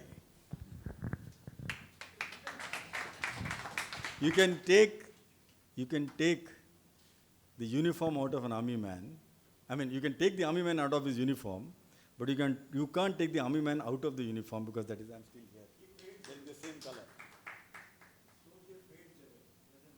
Soldier fades away, doesn't die. So soldier will always be there. So, thank you very much, sir. I would like to just make a few comments based on my observation. First of all, I forgot to mention that you are also the chief guest at our school annual day function, which my father had founded in Pahalgham, Kerala, and you had inspired all the children over there. I really wanted some children from our schools, which I am personally associated with, unfortunately, but I hope to put it on the YouTube and hope to get this reach to as many people as possible. And you made a very valid point about the security scenario. Actually, after the Pahalgham attack, you know, we have so many groups where we try to voice our opinions. Our school group is one of them. And you have people coming with doves, you know, flying with all these peace doves and all that, you know. It was very heated argument. And one of the questions that which you rightly said, outside the conflict zone, the last 10 years, we have not had a single terror attack, which is a great achievement, because if you look, I don't want to make this political, but I have to tell this, that from 2004 to 2014, if you look at the situation, we used to have at least a terror attack in one major city or one city every month. That was the situation. It was mind-boggling, and to think about that after 2014, we have not had one incident, speaks miles about how much far we have gone, and the credit should not just go to the political establishment. I think one unknown soldier who's been sitting and quietly doing his job, who lived in Pakistan for 7 years as spy, is our NSA, Shri Ajit Joval. I think great credit should be given to him, to what he's done, because I've heard him speak in 2006 in a book release function. I know people who are very close to him, who have been part of the National Security Advisory Board, Professor Vaidyanathan and all that, who have been a member of the National Security Advisory Board. His contribution, and I think the unknown gunman who goes and kills all these terrorists in different parts of the world, though it never comes out, I think we have to appreciate that role of those unknown gunmen, and whoever is doing it. I don't want to say, I don't want to speculate on that, but and you will not also not acknowledge that. But I think that role of that unknown gunman, because what we are doing now is that our entire security scenarios become so proactive. We are going to the source and we are taking out those terrorists. Doesn't matter if he's in USA, in Canada, in Pakistan, or any part of the world. We just go and we hit them on where we have. Even when I saw Hafiz Saeed after the Pahalgham attack, I saw his right hand, it was not normal. I knew before that there was some attack had taken place. So I hope this continues, and I just want to say that it's so important for us that, this political establishment that we have, that this is not going to last forever. In future, I hope that this becomes the new normal and that we are able to establish this paradigm irrespective of which government comes. Because so many times we have shot ourselves not on the foot, on the head. I don't want to make this instance, as you spoke about the Simla agreement. There's so many things about the Simla agreement. One particular thing which really pains in my heart, we gave away 93,000 soldiers. We were not able to get 54 POWs from the jail, which is so pathetic. 1979, the entire Pakistan nuclear program, our then Prime Minister is supposed to have spoken on the phone and boasted about it with General Zia-ul-Haq. 1997, our then Prime Minister is supposed to have disbanded the entire raw thing over there, given everything away to the Pakistan. So I don't want to go about this on and on, but I only hope that this new normal will also be in the political establishment, not only in the military establishment. Thank you very much, sir. Yeah, thank you so much. Only one last request I would, since all of us here also spoke about how to make India stronger and unite further.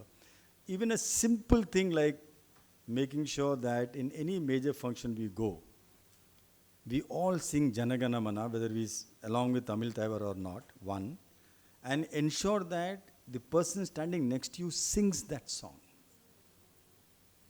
You will find very many people don't sing. They just keep their mouth shut, which is not a good sign. They don't even stand. Some of them don't even stand. So these are the things we should be willing to point out. Even if it calls a little, what should I say, bad remark from someone, don't be afraid of that. These are the things which will separate the chaff from the wheat. And saying things like Vande Mataram is, I love my country or love my thing, should be coming naturally to all of us. If you are not able to say even that much Jai Hind, okay, you don't want to say Vande Mataram because it is in some language. But you can say Jai Hind, no? You will find many people will not even say Jai Hind. Please learn to point that out. If you are not saying Jai Hind, which Hind are you? If we start doing this together, as the people who love this country, others will fall in line. But if you chicken out, if you allow others to get away by not saying Jai Hind, I can tell you, those are the people who will hit you. Because they don't know what is Hind. And they don't know what is Jai Hind. So this is what we need to convey to all. So the final message I want to share with all of you. Thank you for patiently listening to this. It's been a wonderful audience, such an interactive audience. I really enjoyed talking to all of you. Thank you so much.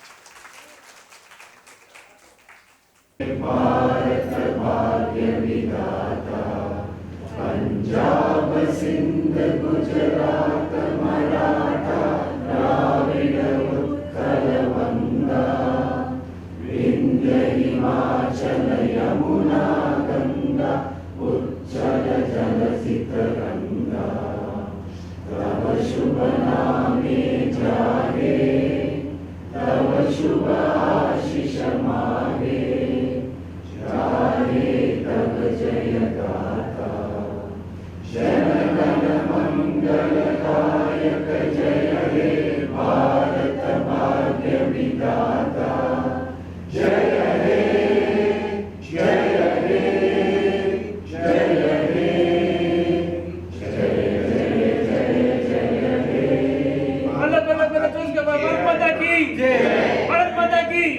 Bharat माता की जय।